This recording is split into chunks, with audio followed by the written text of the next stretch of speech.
L'un est le poète, l'autre le converti. Dans sa dualité, Max n'en finit pas de passer de l'un à l'autre. L'homme du Cornéadé vacille entre le surréalisme et le mystique, le burlesque et le tragique. Cela reste un mystère lui-même. De la lumière, vous dis-je. Enfin, c'est tout de même incroyable de même pas avoir une minuterie à portée de la main. Pas pour un rendez-vous, c'en est un. Attention seulement que la dame Pipi ne le surveille. Quel gosse, pensez, à l'âge qu'il a. Mais ne l'oublions pas. Monsieur est poète. Pour autant, ce n'est pas la peine de stigmatiser les hommes, les mœurs. Ah, j'entends ma mère s'exclamer. Mon Dieu, pourvu qu'il n'ait pas fait encore quelques sottises. La pauvre. Difficile à cerner, le monsieur. On s'informe alors si c'est un ange. C'est vrai aussi que tous les anges ne sont pas des saints. Il paraît même que certains sont des têtes brûlées. Ce qui est intéressant à y regarder de plus près, surtout quand il n'y a pas de lumière, c'est le frisson de leurs ailes, l'air amoureux par l'effet spirituel et charnel. C'est la gloire du cabotinage dans les caboulots de Montmartre. Et la rue Ravignan est celle qu'il adore. On dit aussi qu'au numéro 7 de la rue Ravignan, il a vu Dieu sur son mur. Changement de décor. Le poète, cette fois-ci, se prend pour un saint. J'ai peur que tu ne t'offenses lorsque je mets en balance dans mon cœur et dans mes heures ton amour dont je me prive et l'autre amour dont je meurs. Depuis sa vision, certes, notre poète n'est plus pareil. Pour autant, les nuits sur la colline sont bien souvent des nuits coquines. Il s'en fait tantôt son plein de remords, tantôt il s'en arrange avec le ciel. Il se pourrait bien, en effet, que deux anges habitent en lui. C'est alors qu'il penche soudainement du frisson à l'oraison. Ainsi se succédaient de douteuses manières, de suaves prières. De la lumière, enfin. Où est la minuterie? Où vas-tu, Max, de ce pas? Je vais à l'opéra. Ce soir-là, Max se fait renverser par l'autobus en traversant le boulevard de Clichy. Prévenez ma fille! Prévenez ma fille, enfin! Mais Max Jacob n'a jamais eu de fille, pas plus qu'il n'était marié. Notre société est malade, cher ami. Tenez, on se trouve même plus un vrai cuisinier qui sache faire aussi bien que moi les œufs sur le plat. Dites-moi, cela vous plairait-il? Max bégayait à ce moment-là, prétextant toutes sortes de choses qui n'ont rien à voir, bien entendu, ni avec ses visions, ni avec ses remords. Peut-être davantage avec ses poèmes, ses romans, ses gouaches à 4 sous, ses considérations sur l'astrologie, son culte pour l'oignon, car Max est un mage que l'on vient consulter. Avez-vous tout compte fait? Avez-vous copié les œufs venant de mon poulet noir? Mieux valait parfois changer d'air, mettre les voiles. Oh, et bateau la voir les siens à Quimper, dans sa Bretagne natale, et se dire qu'il était encore temps d'attraper un train à Montparnasse. Max il le joue, Max ou la nuit. Oh,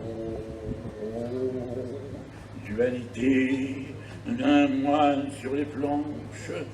Je me lève tous les matins à 6 heures avec les anges et le soir, c'est la vidange. Adieu Paris, adieu les beaux voyages et les repas bavards. Max, que dis-tu encore? Ah, je dis, c'est tout de même simple à comprendre qu'il faudrait penser à changer l'eau des fleurs et surtout à ne pas arriver chez Madame Angèle les mains vides. Et tout cela est une affaire de bienséance et je suis sûr au moins d'une chose, c'est de faire rire encore et encore mon facteur. Max se démène comme un acrobate entre le corps et l'âme, jusqu'au jour où il prend la décision de quitter Paris pour Saint-Benoît-sur-Loire. Mais tenté par le diable, il en repartira, pour finalement y revenir, toujours tiraillé entre ciel et terre. Même son ami de toujours, Picasso, fera le voyage jusque là-bas afin de le persuader de le ramener. Mais en vain. Oh, je ne sais plus où je suis, qui je suis. Un fantaisiste, un clown, qui mène une existence misérable entre bien d'autres passions, l'occultisme, les cartes, les horoscopes, une vie de bohème, moi que ma famille destinée à une haute carrière à l'école coloniale. Ah, ils ignoraient le danseur que je fus. Oh, oh, oh, oh, oh. Je savais faire danser les mots. Et je suis une pauvre bête humaine, un enjoliveur, un séducteur, un dandy à mes jours. Je confesse une imagination débordante au pinceau, comme à l'écriture. Mais de la religion, Max ne sait encore ce qui le condamne ou ce qui le délivre. Max riposte qu'il a mandat par celui qui 2 fois déjà est venu le voir. D'abord chez lui, ici, le 22 septembre 1909, et la seconde fois au cinéma, sur l'écran, le 18 décembre 1914. 2 apparitions, juste le temps d'y croire. Donc, personne ne me croira. Apollinaire Aragon se demande si Dieu puisse s'intéresser à un consommateur d'opium aux mœurs troubles. Picasso s'accordera pour dire que de toute manière, Max est un ange. L'ange, de retour à Saint-Benoît-sur-Loire, suit son étoile. Et quelle étoile!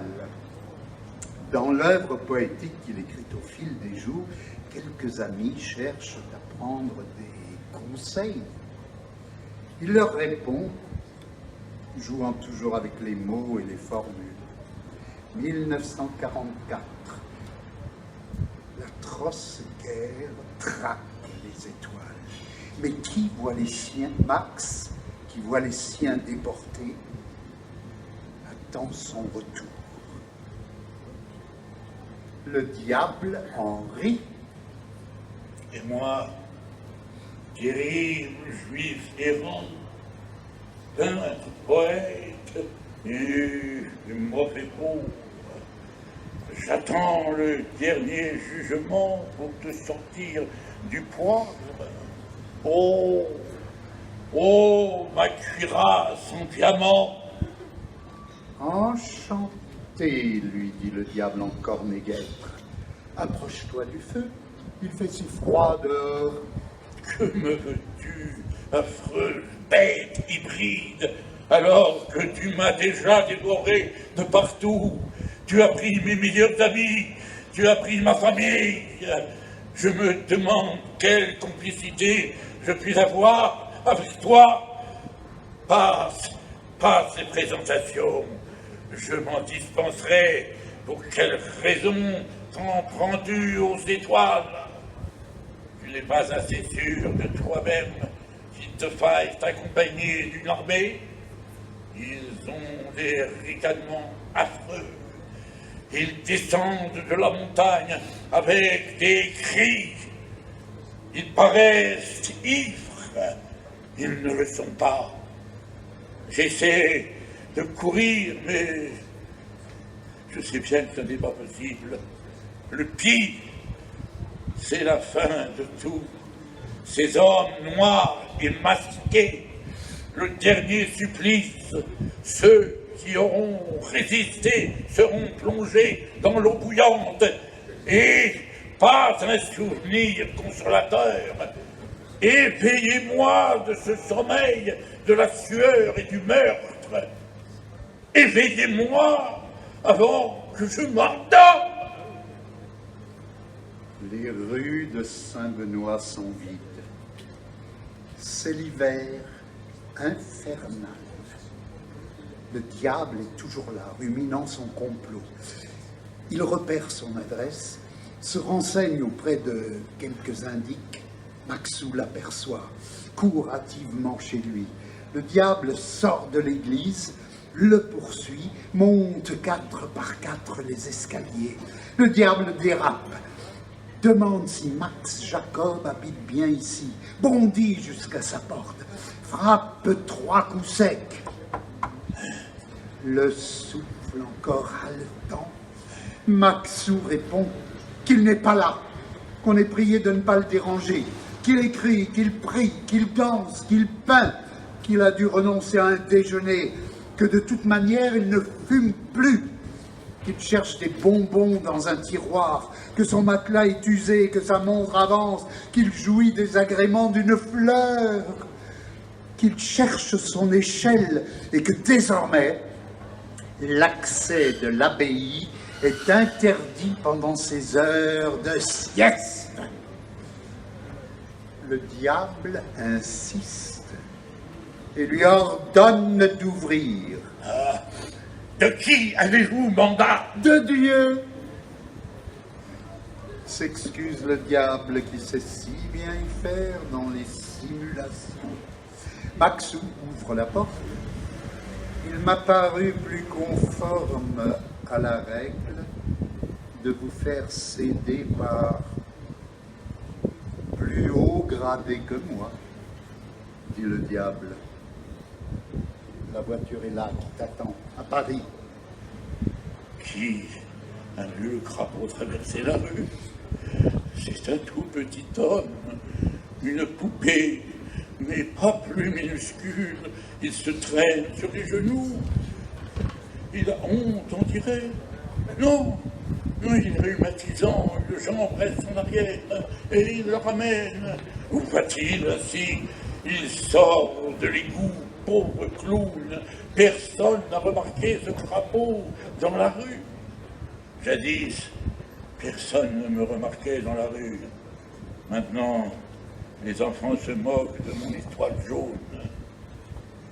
Heureux crapaud, tu n'as pas d'étoile jaune.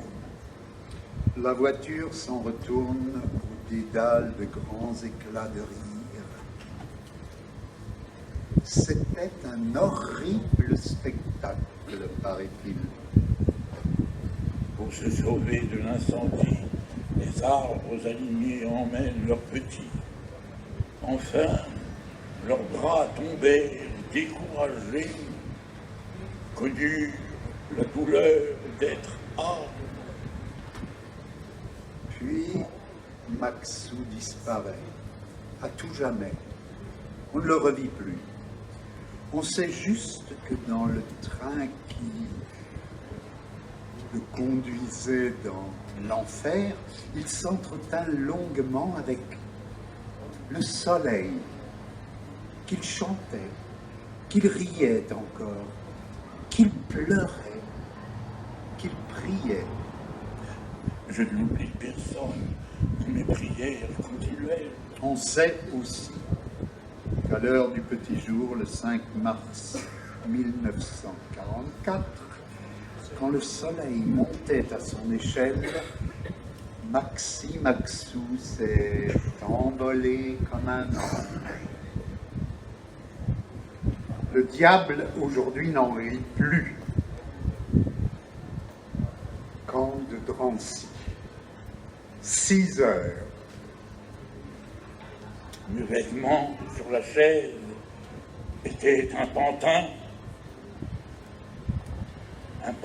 mort